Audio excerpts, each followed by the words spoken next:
A common way that people pull the crosslay is by taking both sets of loops, folding them down, inserting both of your arms through the sets of loops, and then pulling the hose load to the ground.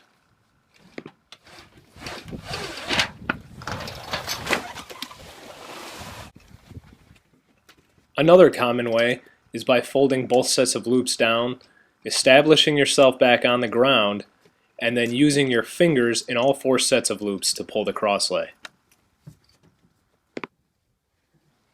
For both of these methods, the firefighter not only has to walk backwards, but it is also difficult to maintain not only the loops but also the nozzle in the process of pulling the hose.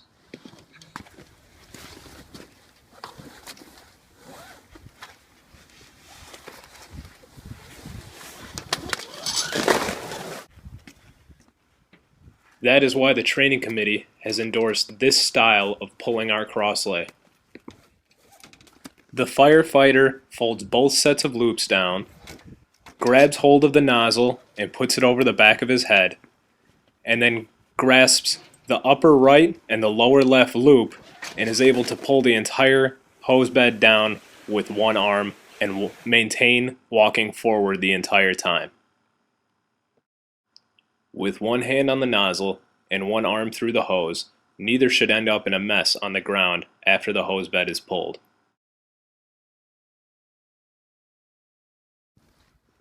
Here is a complete hose pull using this method.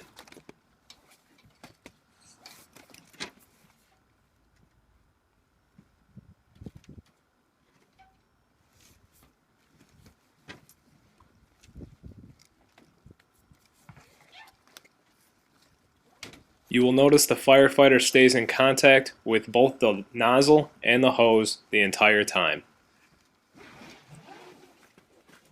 After deploying the hose from the bed, he walks straight to the back of the engine in order to get all of the rest of the hose to clear the bed.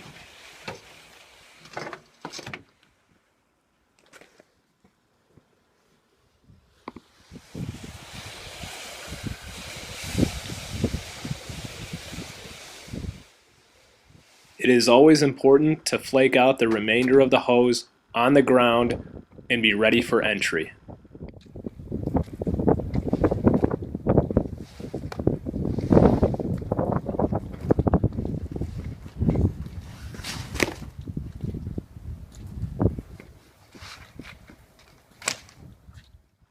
In order to properly bed the crosslay, about an inch must be left from the edge of the engine while performing your folds. Your loop should be approximately 3 feet long, and then the folds on top of those need to be left back about an inch. If done properly, it should look like the hose on the left and not the one on the right.